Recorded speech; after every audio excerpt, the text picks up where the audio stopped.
I am recording. Ba, ba, ba. I am recording. Ba ba ba. I am recording. Ba ba ba.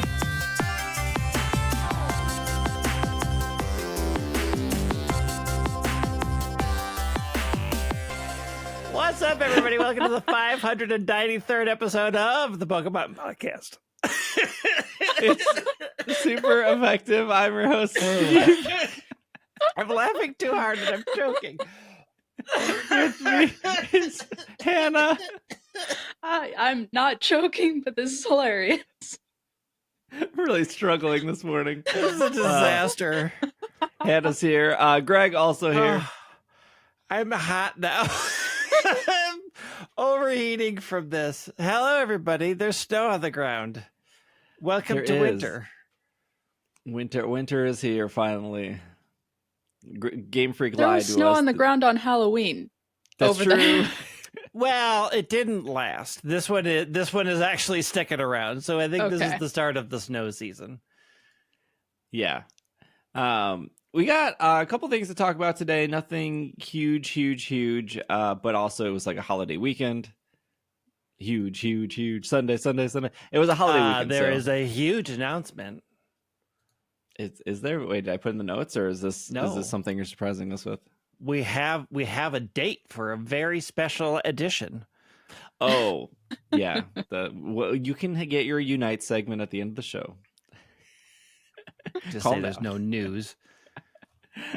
Let's start off with the Pokemon Sleep recap, as we always do. It was Eevee week to celebrate Eevee Day, which was November 23rd. Hannah, how was your Eevee? Did you get all the Eevees you wanted? First of all, Eevee Day was November 21st, not 23rd. Oh my, yeah. Get it right. You're right. And The then- 1121. Yeah, it's a little weird when you try to get through the Japanese, but it is that. There were a lot of Eevees. I am actually really enjoying the extra missions that they make available during these events, both the Halloween event and the Eevee event. I feel like that's the biggest part for me. I may have made a mistake and went to Topalo this week, where really you had to make it to Master Level 1 in order to see any of the evolutions, and I only made it there this morning, and it's Sunday.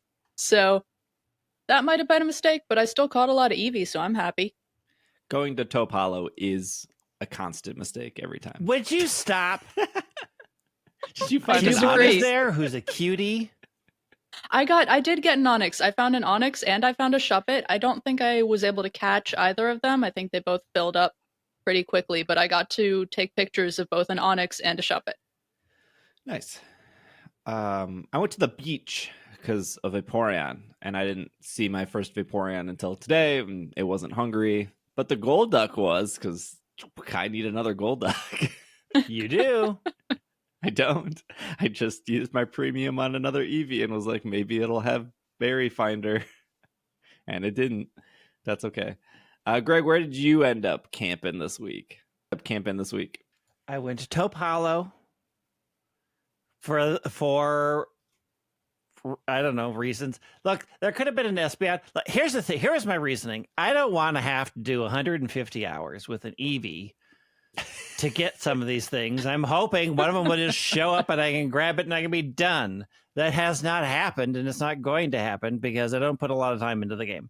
So I'm going to have to put an Eevee on my team because Eevee's good. Do the 150 hours like 7 times.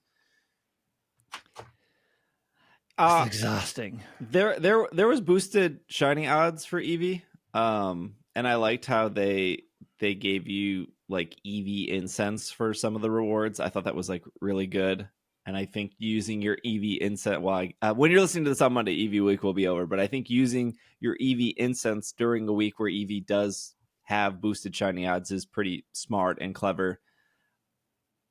I saw a ton of people on social media get shiny Eevees, so I don't think this is a Niantic situation where they like forgot to turn it on or anything. I've seen people get it. I didn't get it, but I saw people say they got it. Oh yeah, I was seeing people in my friends list get it not every single day of the week, but multiple days of the week. Yeah, so if you were lucky trainers, congrats on your shiny Eevee. As you're listening to this, it is a good sleep day, which I think is the fourth good sleep day, the fourth good sleep day scam box in the store. Very expensive. It's literally like $25, I think. Because it is falling on a Monday, instead of doing the ×2 bonus on good sleep day, they're doing a ×4 bonus, which, sure. I was people curious. don't sleep as well during the weekdays. Yeah, on average. I was curious what would happen if it did fall on a Monday. This was their solution, was just to boost it more. So that's fine. I like that. How dare the full moon fall on the start of the week? How dare the lunar cycle be a thing? Shifting gears here to the 7-star Hisuian Samurott Raid, which oddly enough we talked about last week. I didn't think they were just gonna roll that raid right after Eevee. Eevee had one weekend, no repeat. They had the Eevee outbreaks, one weekend, no repeat. I get that they were going for more of like, we want to put this closer to Eevee Day. But also... Yeah, but it wasn't actually on Eevee Day. Yeah, correct. Yes. Yes, true. But which is always like a weird thing. Like, it's their game. They could extend it more past, because most raids are for the US Thursday night to Sunday night, because it goes off UTC time. That's why like they say Friday to Monday, but UTC time we get it Thursday night. It's their game. They could extend it a couple more days. It doesn't have to end on Sunday. no, look, Janine is strict with the calendar. Wednesday. These are the dates, and these are the dates only. And if you move past it, it puts everything else into jeopardy. It's like you don't understand how calendars work. It's true. I don't. I've booked a whole flight to Boston the completely wrong month. For the completely wrong month. It was the right day though. It was just the wrong month. I think a lot of people have done that. I have just been brave enough to admit it. I am sure there is a percentage of the populace that has done that. Just like there's a percentage of the populace that has done many things. Is it a large percentage? I'm going to say no. I'm willing to bet it's like 50% of people have booked. 50%? Are you in? Half of people who have booked a flight have I booked. can't agree with that. If you're watching on YouTube, comment below if you've booked a flight on the wrong days. I'm sure that has happened. I am sure that has happened, but not to 50% of the populace. I feel like it probably happens more off by a day or two and not off by a month. Hey, numbers are... Okay, going back to Samurott. I have no problem with them repeating, like doing a 1 weekend event. But there was no reason why they couldn't extend it, especially the outbreaks. You're doing a brand new event, which is cool. I mean, it was relatively easy for everyone. I saw some people struggle. We see this every raid. Totally fine. I'm not here to like shame you for struggling with a 7-star Eevee. We still have people that are bringing like level 75 Pokemon to 7 stars and like being like, why am I losing? Totally, we get it. But it was really hard for me to balance like, okay, it's on the weekend. I want to do the Eevee raids because they're dropping HP up, but I also want a shiny hunt because the outbreaks are there. And usually if it's like a repeat, it's like, okay, I'll just do the raids this weekend and then I'll do the outbreaks the next weekend and it'll be fine. But they were like, nope, we're going all into Samurott right away. Yep, right away. And that's on a holiday weekend, which you could argue that if the Eevee was there, that gives people a second chance. Also, like you're home with family, that would have been like a good family raid. Or a good family thing just to do like outbreaks together. Because this isn't talked about a lot, but you can like share Herba Mystica.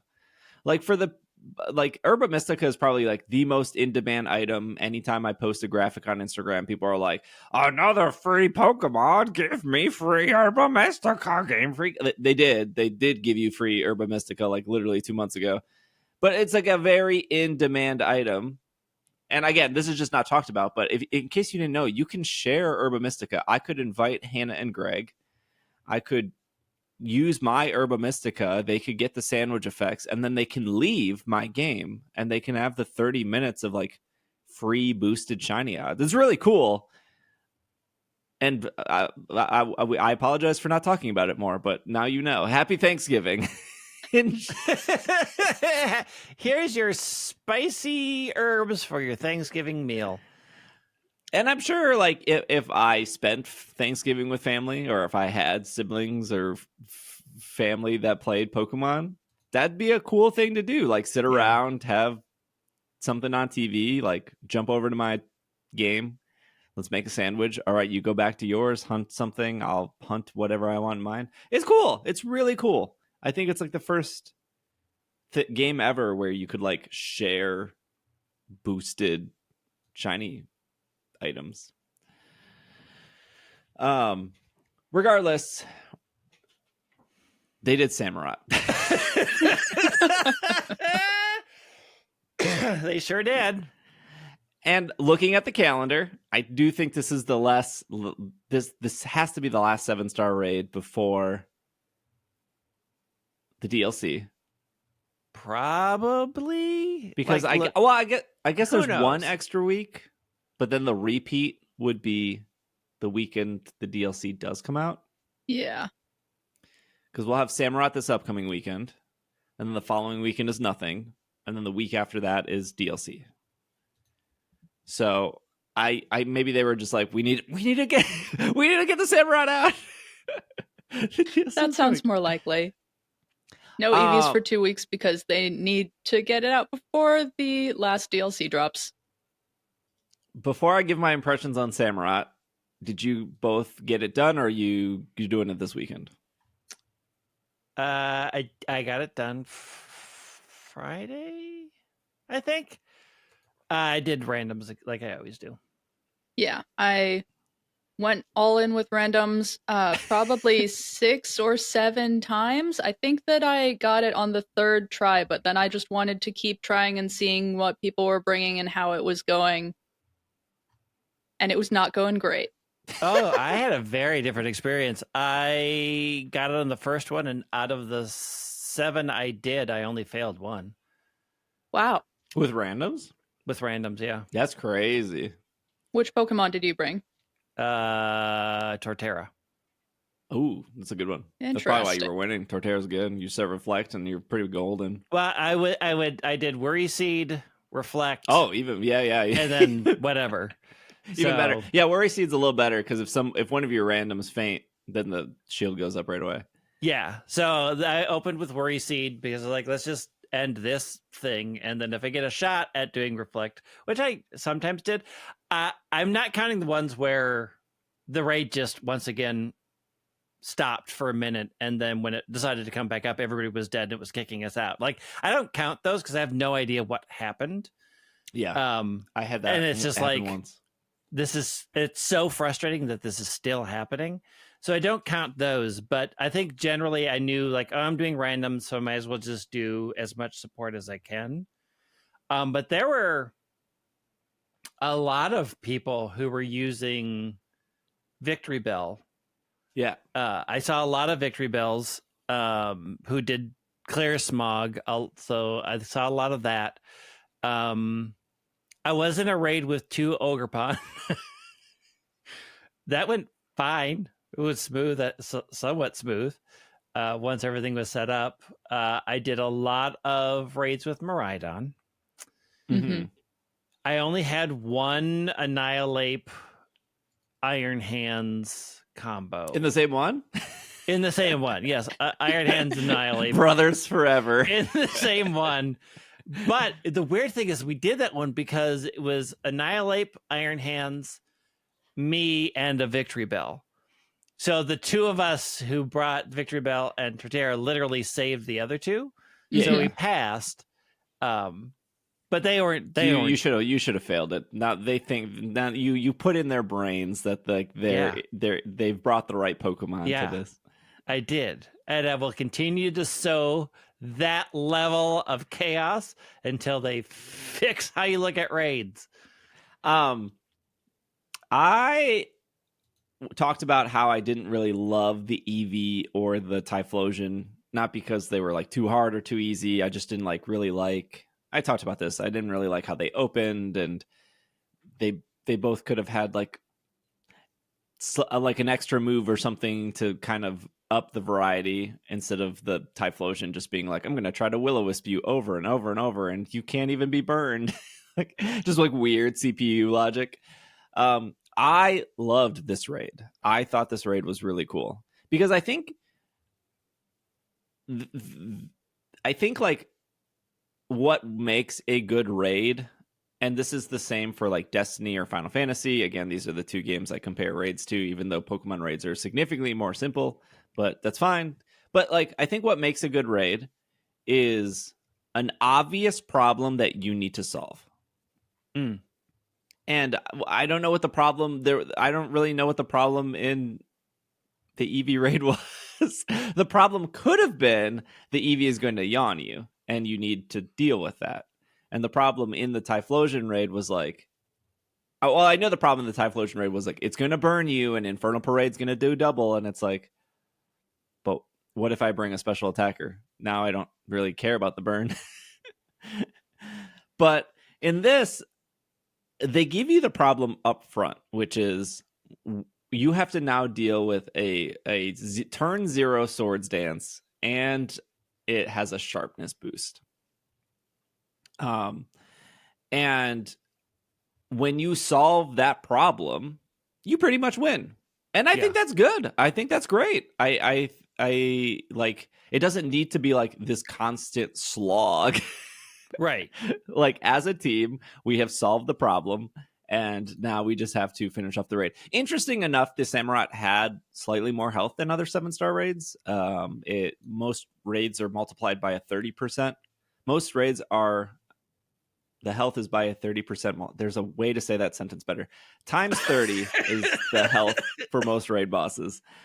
Samurai had 35, and I think Pikachu had the most health of times 50 or something.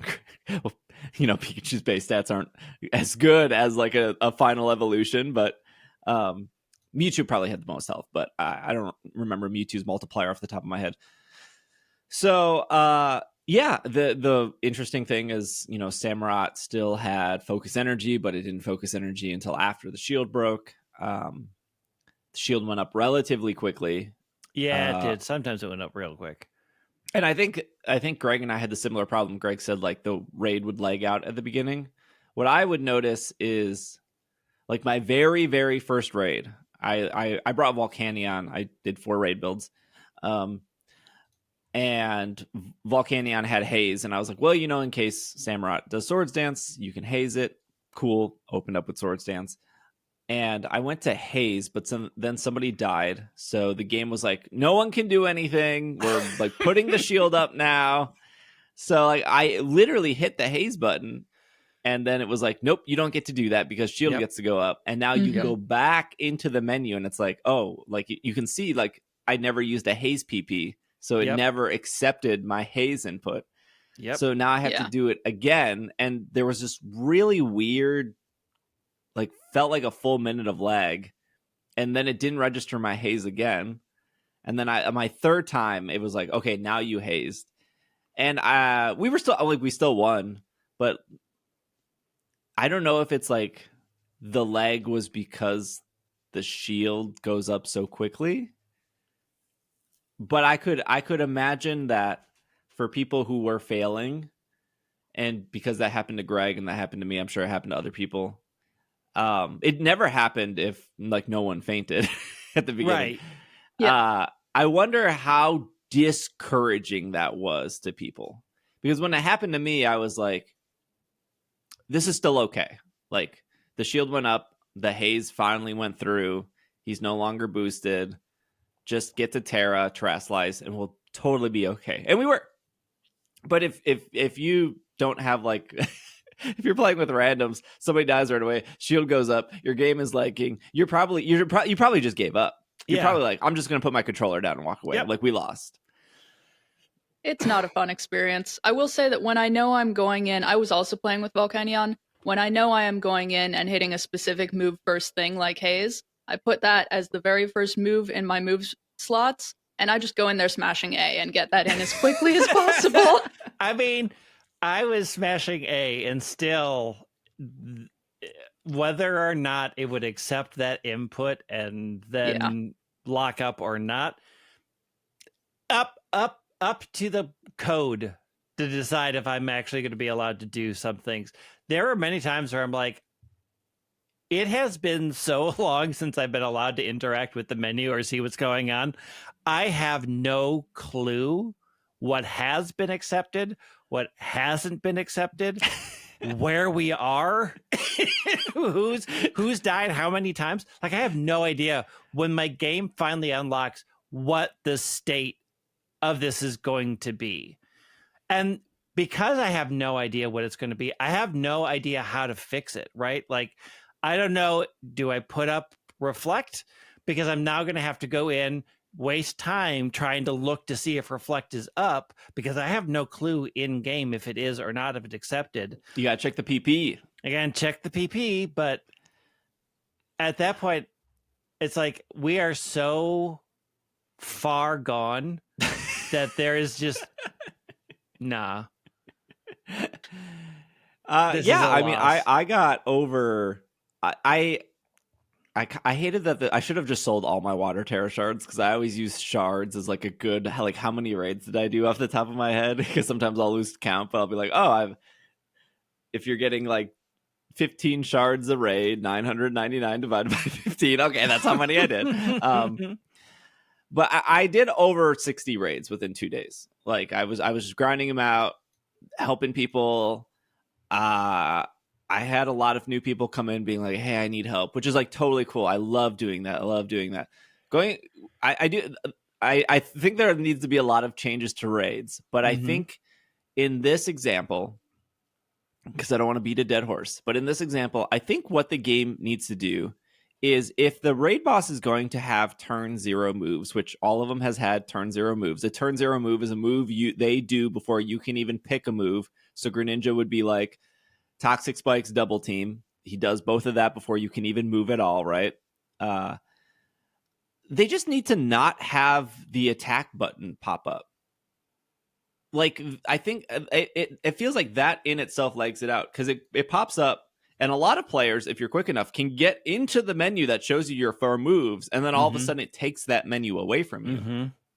And it causes confusion, in my opinion, and it causes lag. And so if you're going to open the raid boss up, just why are you just not holding that menu back? And also maybe communicate on screen what's actually happening. But that's a whole different thing. But I do think that would make the start of the raid go smoother, is just like, okay, now that the raid boss has done its things, now here's your menu of what you can do. I would like it if they implemented, you cannot click on the raid unless your Pokemon at default is of the appropriate level. Okay, so out of like the 60 raids I did, I only failed one, and the one I failed was just because somebody didn't bring a level 100. They brought like a level like 80 Appleton or something, right? And they died right away. And it's always funny too, because I'll like do raid builds, and I specifically make 4 Pokemon that work together, and like this one will control, this one will put up the reflect, this one will heal, this one will clear smog or haze. Also, Weepin' Bell was better than Victory Bell. To all these Victory Bell builds out there, like Eviolite, Weepin' Bell was better. Also, Weepin' Bell's a significantly cuter Pokemon. What? Oh, he's so great. I have like this Japanese Weepin' Bell sticker from Japan. I don't remember what the Japanese says. It's some like pun about how like Weepin' Bell has like a big mouth or something. I don't know. Weepin' Bell's awesome. Weepin' Bell with Eviolite was much better than Victory Bell. I'm going to turn you over to James, and you're going to have a conversation.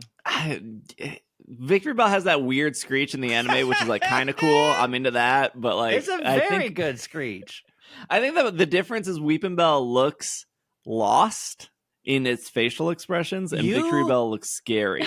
Are using your derp factor to decide Yeah, that 100%. something is better than the other. You just like it because it's derpy, not because it's actually better. You're just like, the derp face is the way to go, and I'm calling you out right here, right now. I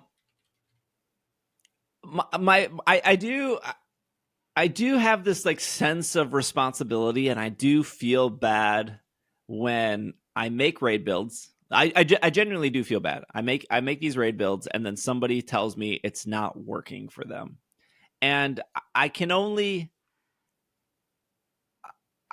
hold everyone's hand. I mean, I wish I could. You can only do so much, right? I can only do so much. So, like, for example, I think I made a YouTube video, of course, because you also can only convey so much in like an Instagram post, right? Like a graphic that I put on Twitter. Like you can see, like I put 6 moves on my graphic, and if like I had like some people be like, oh, why is Worry Seed here? Like, oh, you don't know what Worry Seed does. Well, I guess you could look it up, or I don't have really room on the graphic to explain what it does, but it's very important. It removes sharpness. But like in my video, I originally had light screen on Appleton, and in my video, I said we have one Pokemon that has light screen, and it has light screen just in case that Samurott has any special type moves, and if it doesn't have light screen, feel free to switch this to reflect. That's what I said in my video. And so there was an Appleton that came through, and they put up light screen right away, and it was, I was like, hey, you don't need this anymore. So that's why I'm talking about like I can't 100% hold your hand on that, but I guess you did it to my graphic. But I think a thing that people don't know, I know people don't know because I tell people this all the time, and they're like, oh, I didn't know this, is the raid boss will only attack you when you attack it, with the exception of like, obviously Cinderace high jump kicks everyone at the very start, right? Like that's what it does. So that first like Ceaseless Edge or X-Scissor or Razor Shell, it will only do that when you attack it. And that's why people fail the 6-star Annihilate, because the Annihilate will focus energy on turn 1, not turn 0. But if somebody else is faster than the Taunter, that triggers Annihilate's reason to focus energy. So there were some people, like the funny thing is, like for every like person that tweeted at me like, your Go-Go build sucks, I died right away, somebody else would then like, literally, if I go through my like mentions, somebody else is like, loved your Go-Go build, got it on the first try. It was like literally like the deck. It was like Twitter in a nutshell. It was like somebody be like, your Go-Go sucks, and then somebody be like, your Go-Go was perfect. Great. Yeah.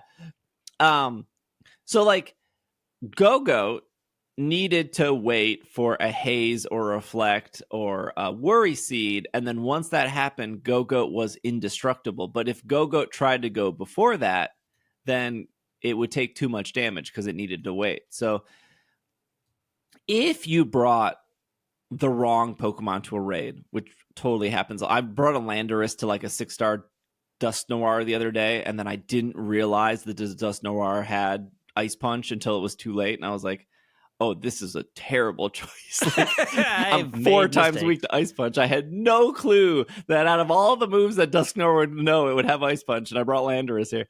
But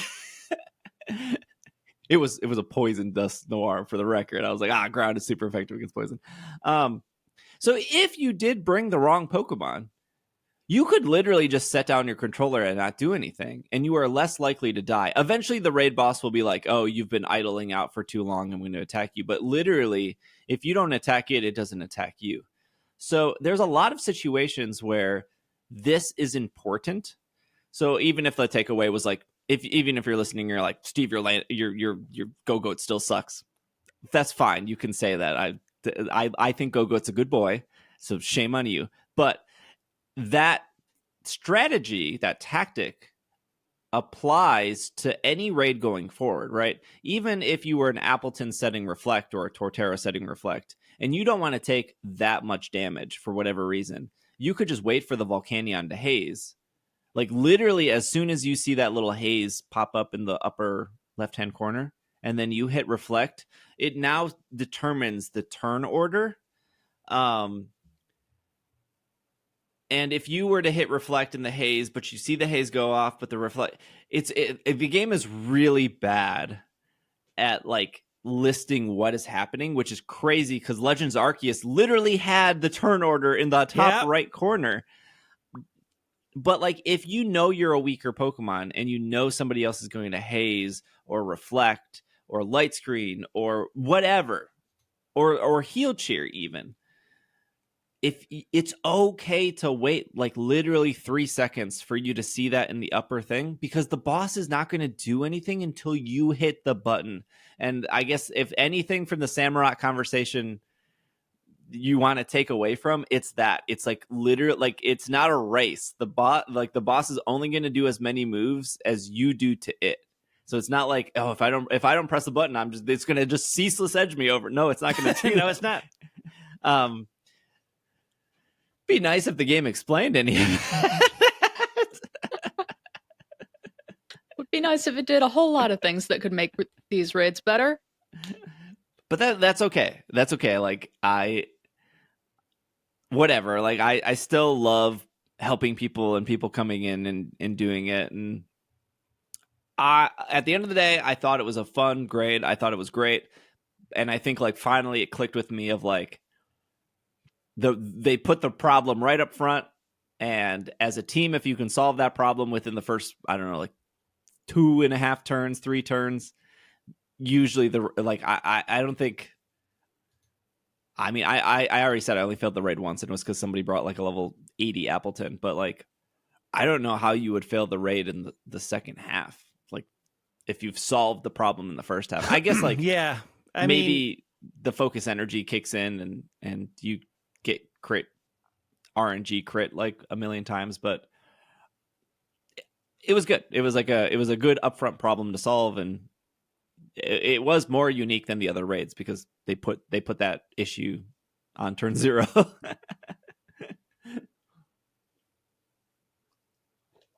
So,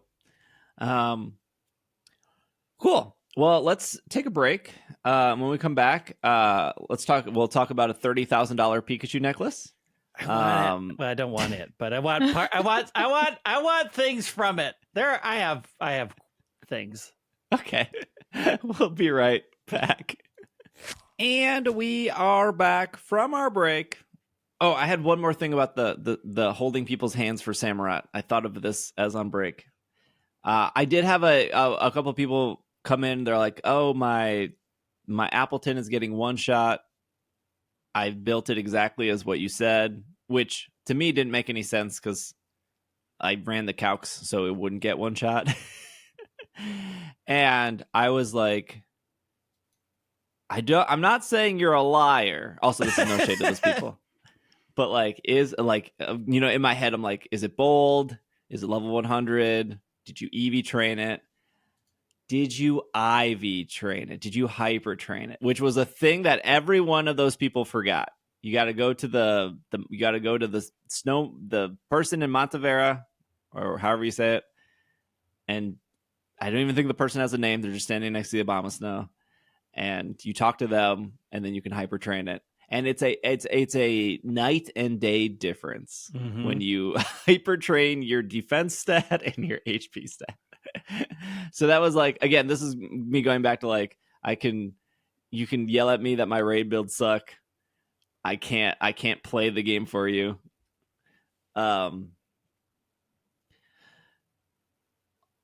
But also like make sure you hyper train your Pokemon. It's very helpful. It's important.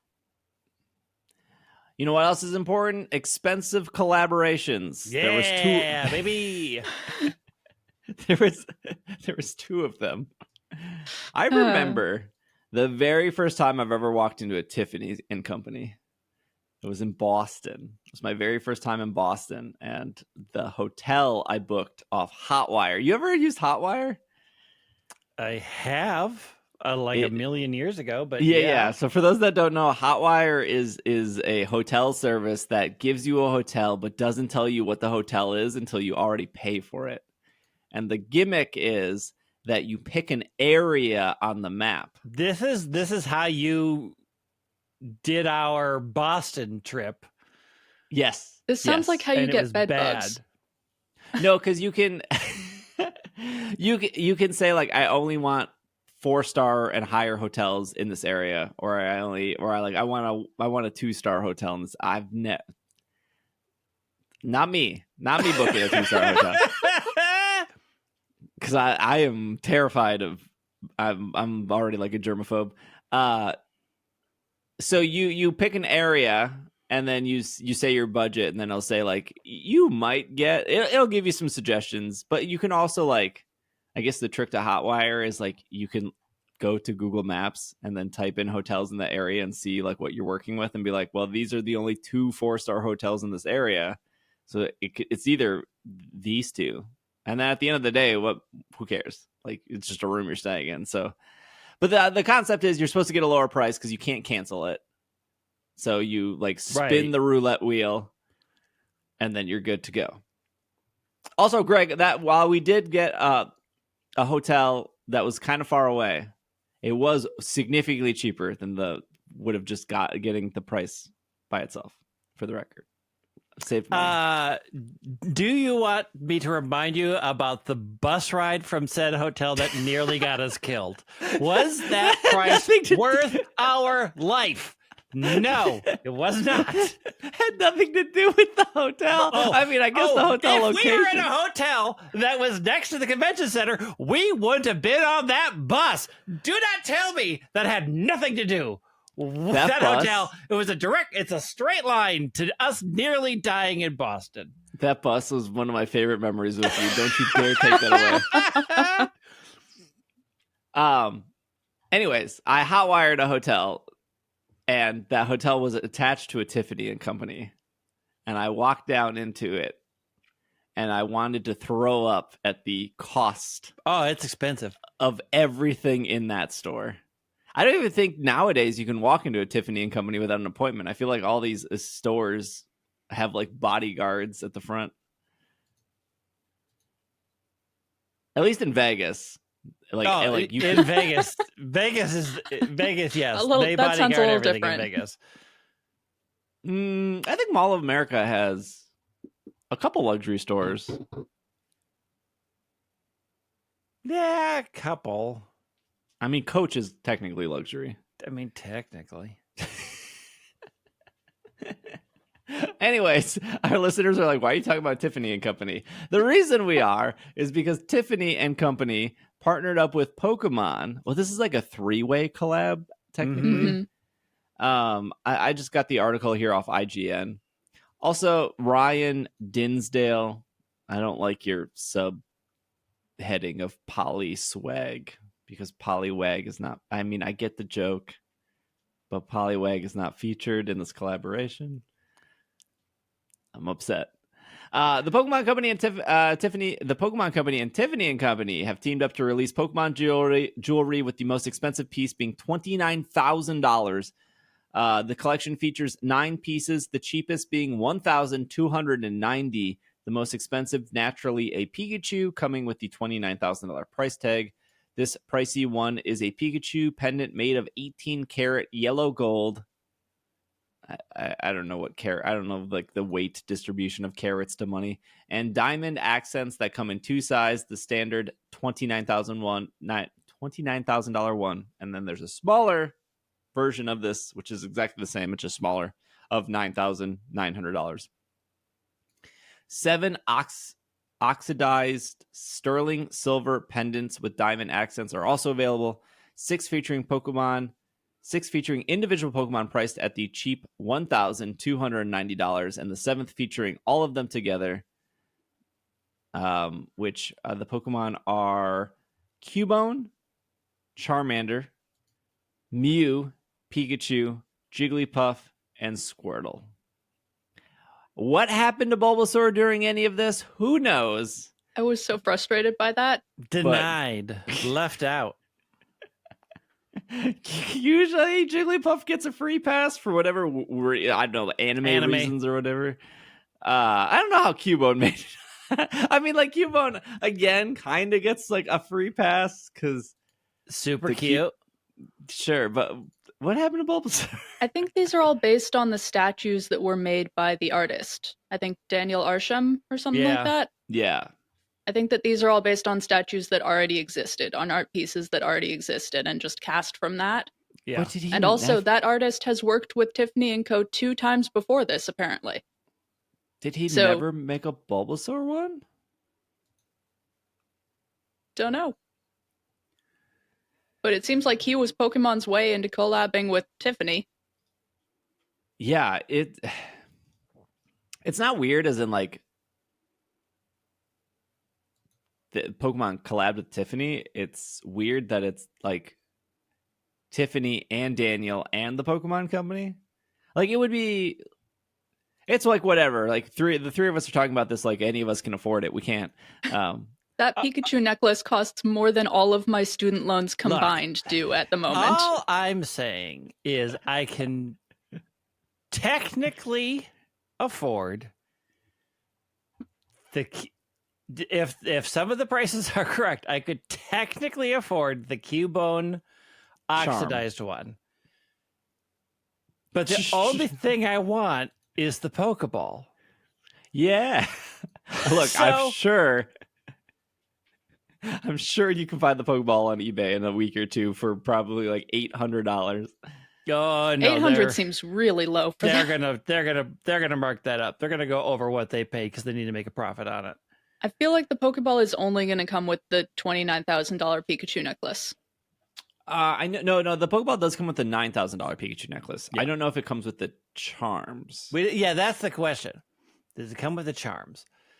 I say this theoretically because I am not spending this money for that. I am not doing that. That is,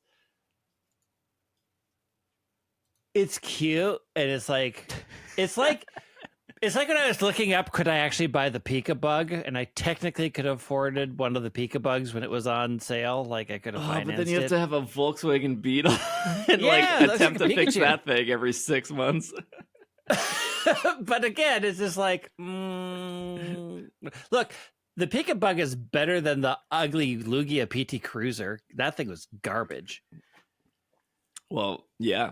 Because the PT Cruiser was ugly. My mom wanted a PT Cruiser so bad when it released. And as a kid, I didn't understand. And as an adult, I now understand my mom has the worst taste in everything. Okay. Let's just do the other news real quick, and then we can talk about luxury brands as a whole here. APC collabs with the Pokemon Company as well. A fall-ready collection with J.W. Anderson, APC, has now revealed a collaboration with the Pokemon Company, releasing as a 21 installment of APC's Interaction series, a series composed of a wardrobe of classic silhouettes from brands from new standard jeans, Merino knits, sweaters, t-shirts, jackets. Spotted on every piece of this collection is the Pokemon motif spanning from the beloved Pikachu and other characters such as Squirtle, Charmander, and Bulbasaur. Additional t-shirts were also made in children's sizes, catering anyone between 2 and 12 years old. In addition to the lineup, a selection of accessories is also available.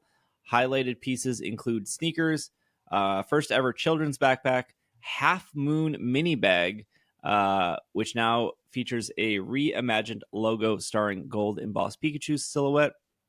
This collection is available starting November 15th and will be in store and online at APC, and also, it doesn't say it here in the post, but also PokemonCenter.com, which does not have the sneakers or the backpack or the half mini moon bag.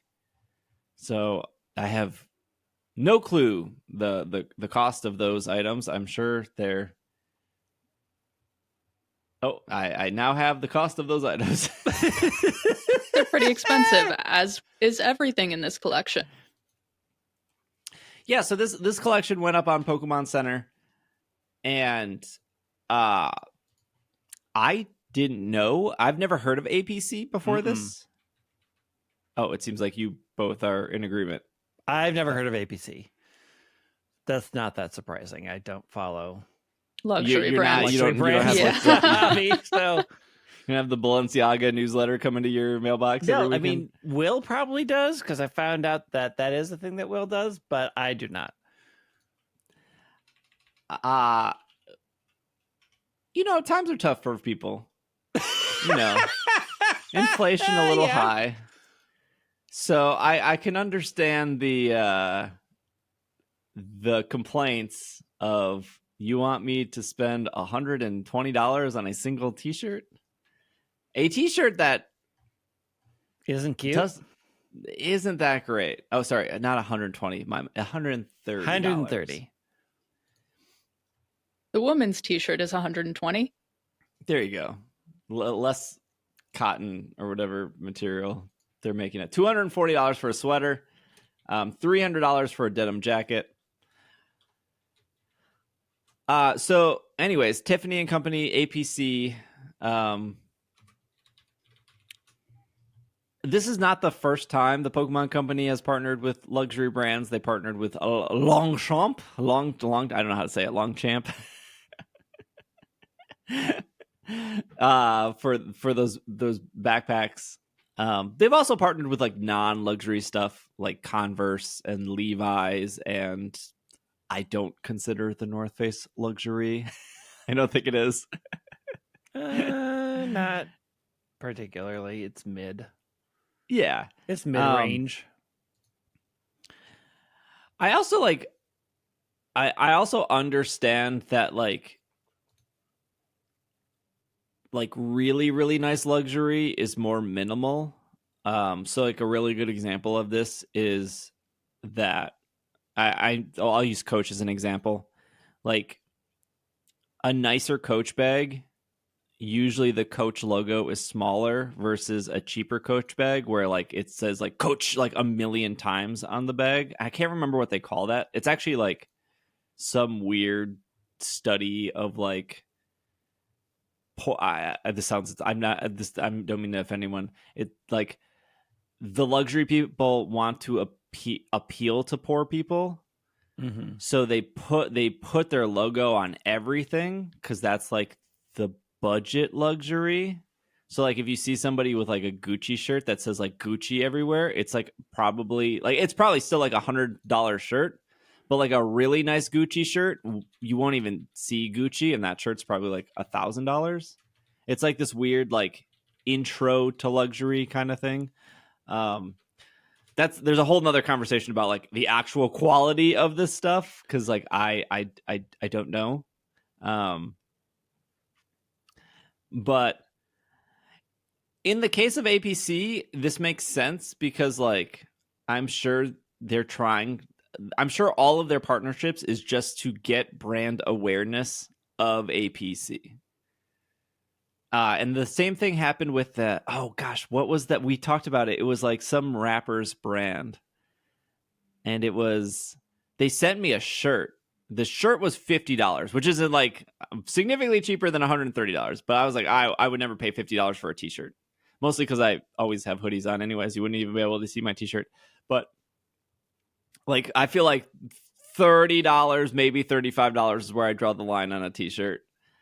That me personally. Back in my day, t-shirts used to be $20 at Hot Topic.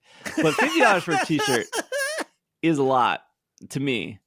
It's a lot. And they sent me that t-shirt. And maybe it's nicer. It doesn't feel nicer than the other t-shirts. But I understand that you're paying for a brand, you're paying for whatever. Like I get it.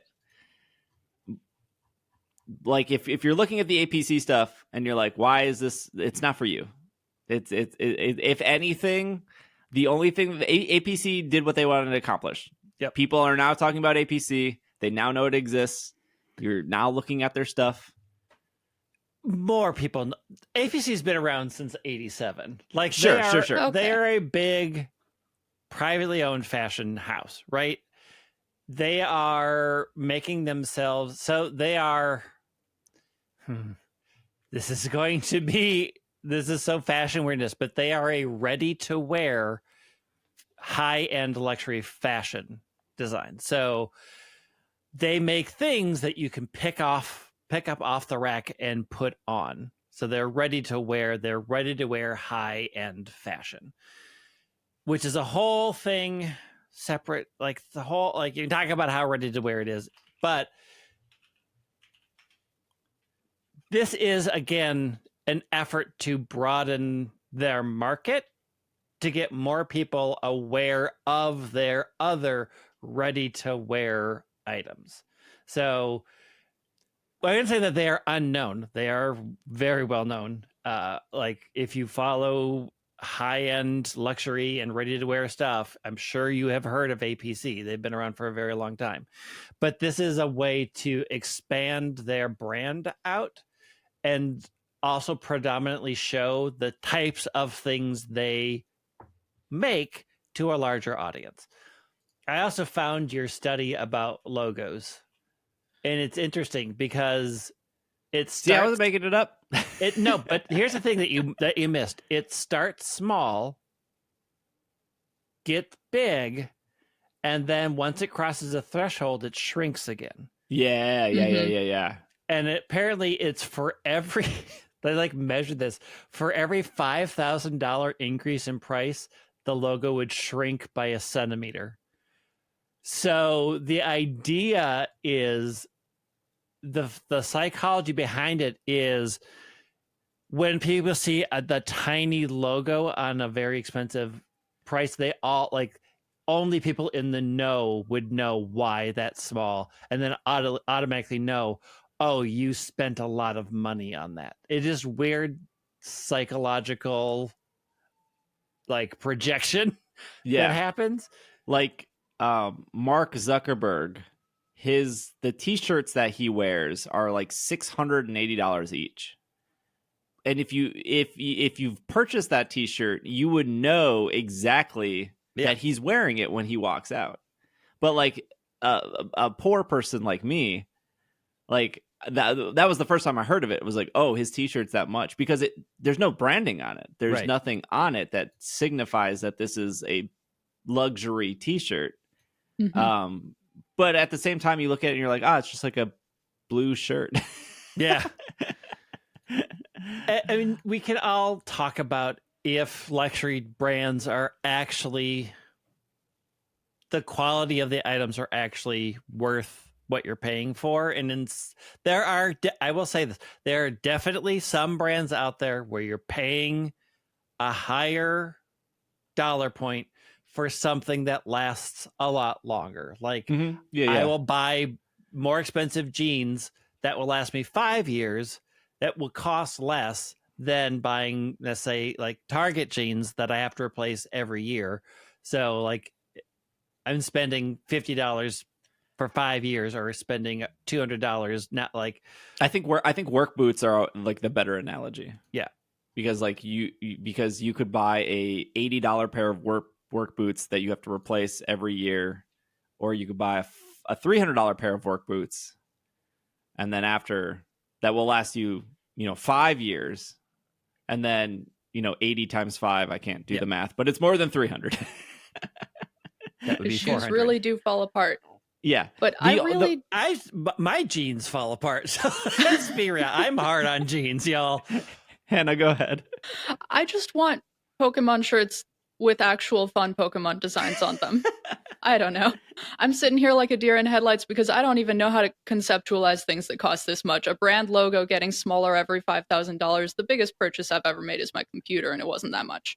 But I just want a Pokemon shirt with a fun Pokemon design on it. I want them to take the clothing out of Scarlet and Violet, the Pokemon designs, the ones that actually have Pokemon on them, like the Paldean Tauros shirt and things like that, and I want those to be available.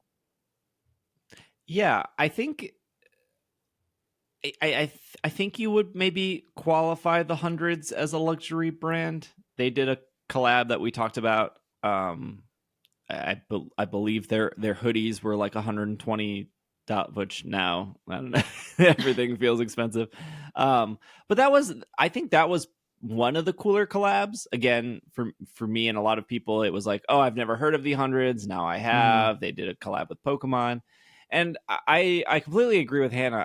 I think there's a balance between like slapping Pikachu on a shirt and it like being minimal, because this is what the APC stuff is like. Yeah, it's not a lot here. Even but the APC ones are designed a little bit more. The Pokemon are actually jumping on the logo. They're not just slapped on there.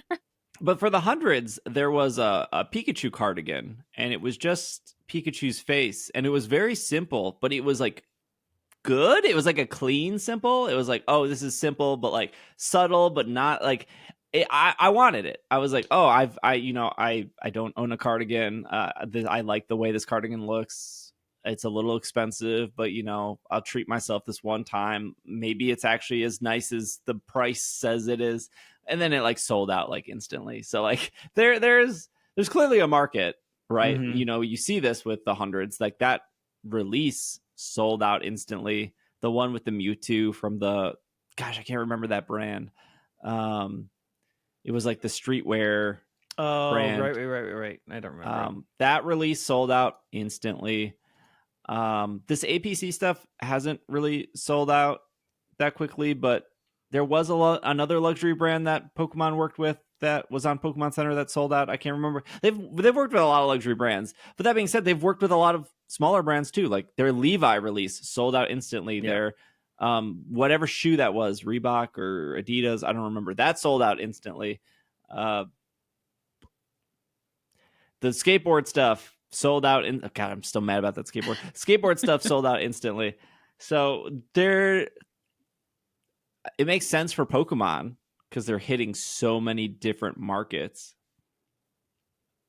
But yeah, I can see why people would be like, this sucks. Why is this t-shirt $160? Yeah, I mean, I saw their original post when they said, we're going to be collaborating with this company. And I went and said, oh, that's cool. More Pokemon clothes. And I clicked on the company and I saw that it was $300, $400 sweatshirts. And I went, oh, that kind of company. Hello Kitty does this a lot too. For those that like, Hello Kitty partners with both luxury brands and non-luxury brands. Again, I don't want to make anyone feel poor. I feel poor talking about this. Hello Kitty partnered with like a wine company. Oh, Hello Kitty was just like, yeah, do it. Let's fire it up. 1000%. Let's get you going. Hello Kitty's up there with Pokemon as like top grossing merchandise. It's crazy. I'm going to say that like the prices on APC are not outrageously expensive. They are in the mid-range of any sort of brand that does clothing. Like you will find Calvin Klein shirts, Hugo Boss shirts, all the things that are the same price. These are standard, ready-to-wear prices for brands who make that level of whatever you want. Like they're not mind-blowingly expensive, but they are still expensive. They are expensive, but again, they are in line with a lot of other brands. The question always comes down to how much are you paying for the logo? Because you won't know until you feel the quality. Like, did you pay for quality? Or were you just paying for a logo? There's a lot of arguments I can make about Calvin Klein. You are just paying for the logo because their quality is not great. But again, it is in line with a brand that is ready to wear. I think where it comes more for like Pokemon fans who are used to buying things off of Pokemon Center, where it's just a t-shirt that they made, like the logo that you're paying for is the Pokemon that you're buying, and the t-shirt quality will vary wildly depending, but it is they aren't in the clothing business. They are buying bulk t-shirts and putting their logo on it. Companies like APC, companies like Calvin Klein, they are designing silhouettes they are designing things to look on people. So you're paying for the silhouette they created, the logo, and hopefully a good quality item. And those things add up. It is probably more than most people want to spend on something that seems slightly frivolous, like a Pokemon shirt in the market of all of the other Pokemon shirts. But like, I'm on APC sites, I'm looking at their jackets. There's a lot of gorgeous jackets. I'm like, yeah, I would pay for those jackets, and they're about the price you would pay for a good jacket.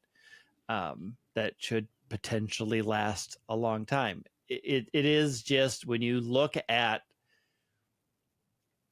generally the stuff you see on Pokemon Center, like their 100% acrylic sweaters that are way too expensive, and also, why are they acrylic? The prices are just like, no. And if you aren't used to Team Rocket stuff. spending money on clothing at that level, these all seem out of control. Yeah. Right? Like, I could buy a suit for as much as a t-shirt and pants cost. But again, I would only wear that suit once in a while, so I'm investing in a suit that will last me for years because I just don't wear it. Whereas spending money on any sort of denim product that I will burn through in a year, you have to do that cost analysis. But it is like, APC versus Tiffany is a vastly different. Like, Tiffany is just saying, you're not going to afford any of this and don't even try. This is 100% a status symbol thing. Yeah. I think my personal struggle with luxury stuff is the like, am I actually paying for quality here? Because I think a lot of people would pay extra if they could be reassured the quality is there. I'm not a huge like leather person at all. But there's like this leather guy on TikTok, and he rips open like Coach bags and whatever other leather like I don't know. I don't follow luxury stuff but he'll be like, this, he'll say like, this is an $800 leather purse, and he'll like rip it open, and he'll be like, okay, because the amount of leather used here, and the style of leather, and the all the costs, like this bag costs $200 to make, they're selling it for $800 based on how long it would take to make this. I think that this is a good price. Or he'll be like, I don't think this is a good price. Yeah. And it's so interesting to be like, wow, you like I've watched him review a couple Coach bags, and all the Coach bags were like 250 or 300, and he's like, this is great, this is an amazing price for this. And then I've watched him like rip open like a $1,000 leather bag, and he's like, this isn't worth it. And it's just like so interesting that you would think the $1,000 bag would be way better than the $200 Coach bag. I don't have anything against Coach, for the record. I think Coach is fine. I mean, that is always the tough question, right? Like, one of the things that made Levi's collaboration appealing is I know generally what Levi's quality is, right? So I know what I'm paying my money to get. It's hard, particularly with these brands that are mostly online, to be like, I'm going to invest this money on, I don't know if I'm getting quality in return. Because there are so many luxury brands that are charging you for their logo, and you'll get the same quality off of the wish.com, right? Like, they just go to the same manufacturer overseas and buy bulk and take the logo off and sell it for $5, because there's also nothing stopping a company from just saying they're luxury and jacking up the price.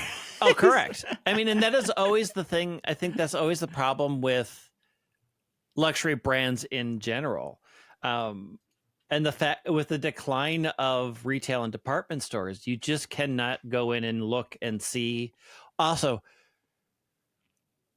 you never know what measurements they're using to determine their fit. They lie a lot. Vanity sizing is a huge thing in the industry. It is not just for women anymore. It is men's clothing and everywhere in between. Vanity sizing is a thing. So one of the sad things about the decline of retail is there just aren't places to go try things on anymore.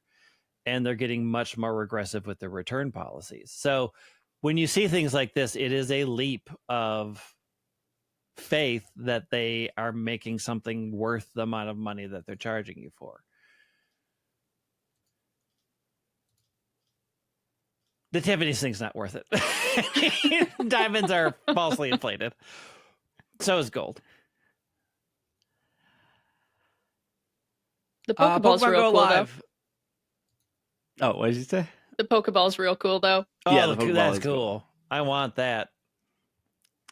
Speaking of Pokeballs, this is more of like a PSA, not really like a news thing. Niantic says that updates to Trainer Club login. So if you are one of those people listening and you have a Pokemon Trainer Club, this was posted on November 14th. Nothing has happened yet, but you're going to get logged out is what is going to happen. I don't know if this is like, because they didn't say, I don't know if this is like routine maintenance or if they're actually making some changes or Pokemon Trainer Club is making changes to whatever they need to do.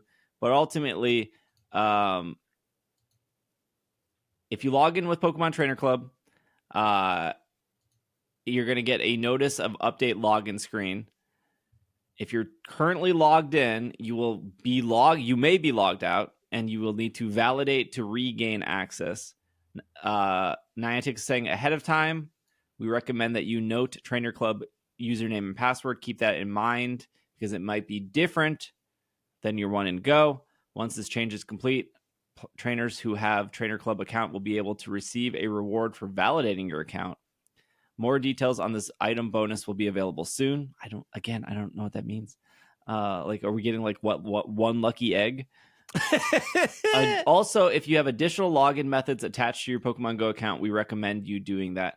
Anyways, the reason I wanted to bring this up is because you should have two ways to log in to Pokemon Go. Please, if you're listening and you only have one way, and that's only Google or that's only Pokemon Trainer Club, you can authenticate like 4 ways of logging in. This is so important because if whatever your Google account was also your like old university email and you no longer go to that university and for some reason they retire your email after 2 years and now you don't have access to it, you also then don't have access to your Pokemon Go. Which is like a real scenario that has happened to many people where they're like, I don't have access to that email anymore. So what you can do is you can do Google, you can do Pokemon Trainer Club, you can do Apple. So if you're on an iPhone, you have an iCloud. There's no reason why you wouldn't have an iCloud. So link your Apple ID to that. That's probably your safest email anyways, because it's an iCloud email and it stores your pictures. Link that to Pokemon Go. It's fine. And I think the last one is Facebook, which maybe, do what you want with your Facebook. But Facebook login is widely accepted by like everyone over the age of 45. So there you go. But at least have more than one. Like you don't want to be in Osaka and then get logged out and then be like, I can't remember my password to my only login. If you just linked your Apple ID, you could have logged back in. Like, it doesn't delete anything. It just saves your data to multiple logins. So do that. I don't know. You should. It's important to do that both in Pokemon Go and in Pokemon Sleep. If you don't have more than one way to log in, make sure you have more than one way to log in, if at all possible. Otherwise, it's very easy to get stuck when something breaks. Yeah, I think if you were to transfer devices in, I don't even think Sleep makes you have a login. You have to go into that yourself. Mm-hmm. So like when you could play Sleep without ever attaching it to an email, but if you were to switch phones, it will ask you what email. So you need to go back to the original phone, link it to something, then go to the new phone and then log in. It's like really weird. So if you broke or sold your phone, then you're going to have to restart. Yeah. That's like if you have Pokemon Sleep and you haven't linked it to anything and you drop your phone in the ocean, your Sleep stuff is gone because it's not linked to anything. So 2 things: pull over in your car right now, link your Pokemon Sleep to something, and then link your Pokemon Go to another thing so you don't lose your stuff. If I lost 7 years of Pokemon Go, I would delete the app. I would never play again. Mhm. I could not imagine starting over. This is why I only have one login, because at some point it's going to force me to do the thing that I should Greg's have like, done I'm the entire waiting time. for this to happen. That's how I stopped playing games. The login's gone. Well, too bad. Never again, I guess. I'm out. Okay, well, if you're looking to quit Pokemon Go, don't link it to anything then. Because you'll eventually be logged out and you'll lose it all. I put a whole we did a whole podcast about this. I put a whole YouTube video up. The podcast is for premium members. So if you support on Patreon or Apple Luxury Podcasts, brand. If you would like to listen to our luxury podcast for $5 a month, you can hear Greg, Hannah, and I talk about the DLC for about an hour. That's up there.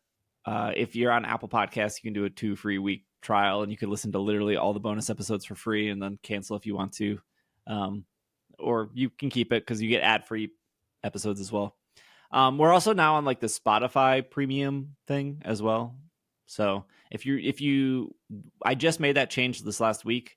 So if you are listening on the old premium RSS, the old luxury RSS feed, excuse me, you will have to just go into Patreon and just copy the new one and just put it in whatever podcast app you want. The problem with this was like Spotify didn't allow this stuff for a long time because Spotify was trying to monopolize the podcast market, and they only wanted their own podcast and their own pod. They have now opened it up to this, so I made that switch because I do know people listen on Spotify. But if you can't afford that, if you can't afford our luxury brand, understand we have the free the YouTube version out there. The YouTube version is different. It was people asking questions and me answering. So the short of it is, like, Nintendo flew me out to New York. I played the DLC for like an hour. There's really no spoilers. I battled an Elite Four member. I can't tell you what Pokemon or what type she had. I walked around the overworld. There are new Pokemon. I don't remember which ones I saw. Executor, Ninetales. They're walking around. But it seems good. I think the biggest question was, is the frame rate better? The answer is no, it's not. It's exactly the same. I felt so burned a year ago when they didn't fly me out. I paid my own way that time to play Scarlet and Violet early. And I sat on the show and I told you guys it ran great. It looked great. There was a cloth. And then it came out and it runs bad. Yep. And I felt like Nintendo gaslit me into thinking this game was amazing. And I talked to a bunch of other people that went to the same showing. And I was like, hey, man, am I hallucinating? What are these bubbles? What is going on over there? Where do these bubbles come What from? are you doing? What is that? Was it you, Hannah? I don't think so. I'm sorry, audio listeners. What is happening? Anyways, everyone I talked to that also played Scarlet and Violet before it came out was like, it ran great for us too, and we're so confused why it ran badly. And I already saw that some people who previewed it early was like, yeah, it feels like the frame rate is better. I don't think so. No. And I don't even want to say like, oh, it runs 2% better, because I don't think it does. Number one. Number two is I don't want people to feel like, okay, I'm going to buy it because Steve said it feels a little bit better. I don't think it does. What I did realize though, in like the last 2 weeks, is the frame rate actually does run better when you're zoomed super close in. And when you're zoomed out, it runs terrible. And I actually recorded footage of this in real time of it like me just zooming in the same area and it running smoother, and me zooming out and it like feeling like I'm underwater. And if you watch like speedrunners play Scarlet and Violet, which I think most of them have given up on playing Scarlet and Violet speedrunning, they always play zoomed in because your character moves quicker. So, you know, when the teal mask came out and people were like, I said this earlier, where you get like one tweet that's like, it runs great. And then the next tweet is, it runs terrible. I really do think it has to do with how those people are playing. Like, are you playing in handheld? Are you playing in desktop? Are you zoomed in? Are you not zoomed in? Mm-hmm. And so I don't think it runs any better. It is more Pokemon. It is double battle focus. The area does seem slightly bigger than the teal mask, but what they showed us was such a small portion of what that DLC is supposed to be. So, but again, I don't know if there's like anything hiding to convince you if you're already on the fence. If you already like double battles or you want more battles, you're sold. Then that's what this is. If you're looking for a new shiny hunting method, no clue. If you're looking for like a way to catch legendary Pokemon, no clue. Are legendary Pokemon returning? In my heart, I say yes, but they didn't show that. I'm sure there is some tweet / 4chan posts / you won't believe what's coming in the DLC YouTube video of somebody referencing those tweets. I haven't looked at any of that stuff. Sometimes it's right, sometimes it's not. I'll just wait. I already bought the DLC, like most of you all. It's not like you can buy it separately. You have to buy both at the same time. So like I like to be surprised too. Sometimes it's fun to look at stuff early, but also sometimes it's fun to be surprised. So I already purchased it. I played it a little bit. Whatever secrets they're hiding, I'll just wait. It's fine. It'll be okay. But if you want that, that's on YouTube. It's on podcast. Otherwise, the final bit of thing is we're going to be doing a charity stream. I try to do 4 charity streams a year, one every season. This will be our winter charity stream. It'll be on December 2nd. We are going to be raising money for Hope for the Day, which is for mental health and everything that encompasses that. So if you want to learn more about that, if you want to donate money to a good cause, I'll be doing that on Twitch on Saturday night, December 2nd. If you want to come by and donate like $5 to charity, that's super thoughtful of you. If money's tight, totally get it. Understand. Don't sweat about it. But to those that have a couple extra dollars and want to support to a good cause, I really like Hope for the Day. They've been really good to us. So I think any charity that is for mental health, I was going to say most charities are pretty good, but there are actually some really bad charities out there. Mm-hmm. This charity is good. Unfortunately, there are some not so good charities out there, but this is a good one. So if you want your money going to a good place, and you in the holiday spirit, feel free to stop by on Saturday night. We'll be raising some money. We'll also be giving away some stuff. So even if you don't have any money and you're just hanging out, you can win some stuff. So it's cool. The organization we work with gives us some giveaways and stuff for people just being supportive in any way they can. But that's our show. Thank you, Hannah. Thank you, Greg. What? Oh, sorry. That's not our show. If you clicked off, you're missing the Unite segment. Greg, it is your Unite segment. It is first of all, I spent my holiday weekend getting back to Master Rank and Unite. 2, they have officially announced that Meowscarada will join the fray on December 7th. They have also said that there's going to be a holiday-themed battle mode and several holiday-themed events coming soon. There's no reason to think that these are different than the ones they did last year. So if you liked them last year, it's probably going to be the same because they have not made a big deal about it at all. There are there have two Pokemon have appeared on the public test servers.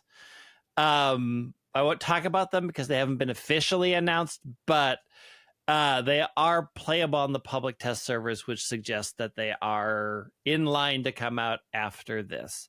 Has there been a Pokemon on the test server that has not come out at this point? No, not that I can think of. But the tough thing about it is, again, public test servers it's their testing ground. So to talk about if that's the way they're going to actually be when they go live, no, like the numbers aren't right. Sometimes the moves aren't right. How they evolve changes, when they evolve changes.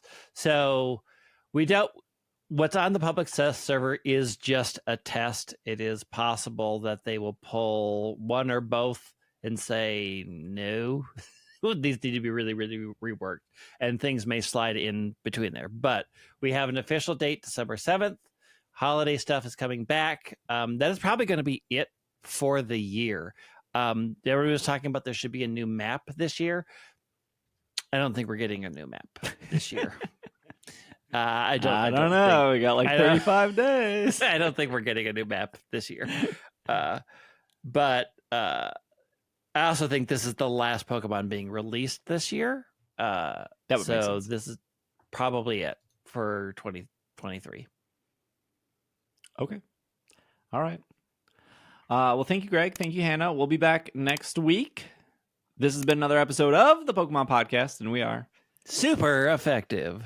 Super not getting the $29,000 necklace, even though the box is real cool. Although not with that attitude.